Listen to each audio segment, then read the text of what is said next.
today I have some very alarming developments regarding Ukraine and Russia to share with you. As you probably already know, Zelensky signed the document officially making Ukraine a candidate for joining NATO.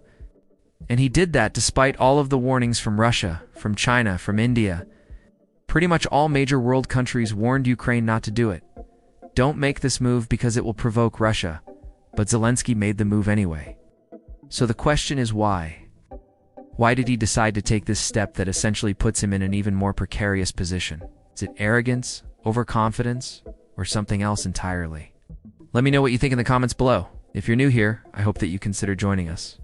According to a report by The Times, this decision was actually made back in April, so almost 2 months ago. And then they just waited to make it public. It says that Vladimir Putin knew about it, that Russia knew about it. It was not a surprise to them. It just allowed Zelensky to make the announcement when he felt like it. So why didn't they say anything? I'll tell you what I think. But first, let me give you the full context of this story so that you can see the bigger picture. Zelensky has effectively sealed Ukraine's fate. There is no going back at this point. This is what happens when you try to befriend your enemy, when you pretend that nothing is wrong, that there is no border dispute, that there is no hostile takeover, and so on and so forth. You think that you can trick Russia into becoming your friend, but it never works. Russia sees Ukraine as its historical territory. It is where Russia's roots are. And as we have seen in our previous videos, there is a huge overlap between the two cultures. You cannot separate the two cultures. That is impossible. So here is what Zelensky said. He said, "We are ready for NATO. We are doing everything we need to do to become members of the alliance." So that's great, right? But at what cost? As a result of his decision, Ukraine will face even more hardship and suffering, because now, Russia doesn't really have any other choice but to finish the job. It had to be this way, because you can't allow someone to toy with you, to play with your feelings, to play with your historical territory. That doesn't work. And Zelensky did exactly that. He played with Putin's feelings. He hoped that somehow they could come to an agreement, but they can't. You may recall that in the beginning, Putin kept saying that he wants to talk to Zelensky to reach an agreement. But after Zelensky made this NATO move, Putin said there is no more Ukraine. He basically meant that there is no more point in negotiating because Ukraine does not want peace.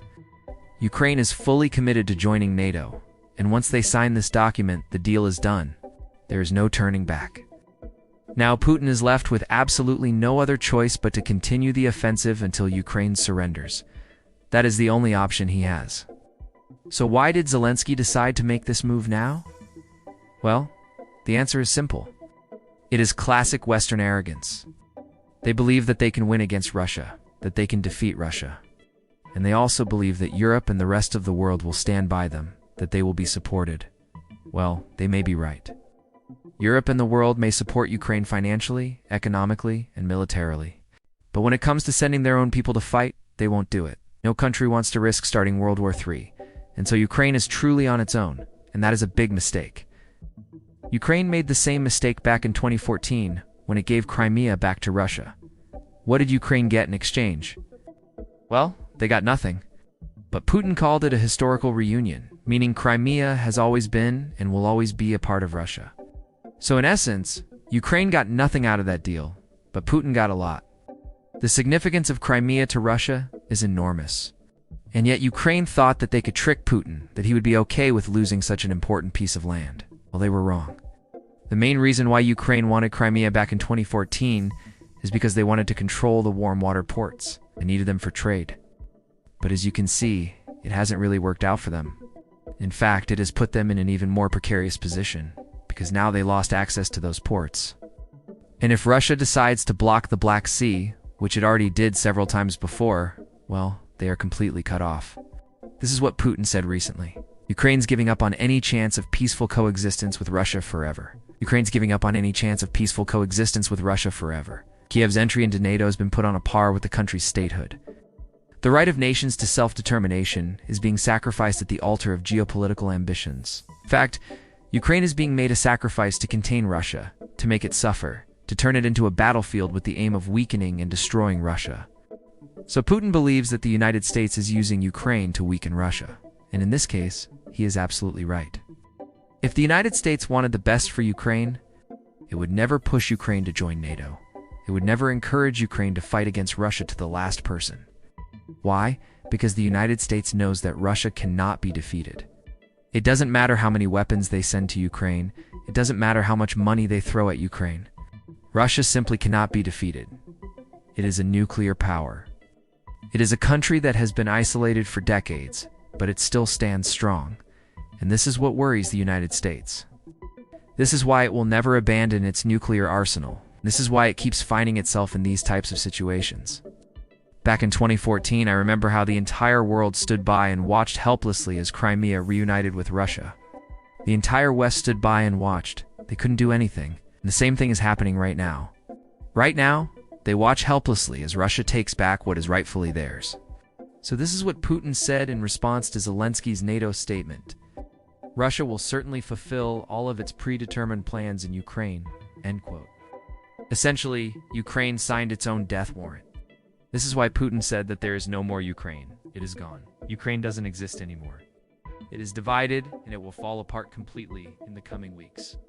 And I know that it sounds shocking, but this is exactly how things are going. Let's take a look at Donbass. Russian forces have entered Severodonetsk, and fighting is taking place as we speak.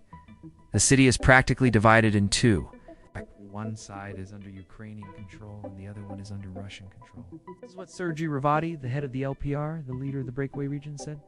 Our units, together with the Russian army, entered Severodonetsk, where combat operations are ongoing.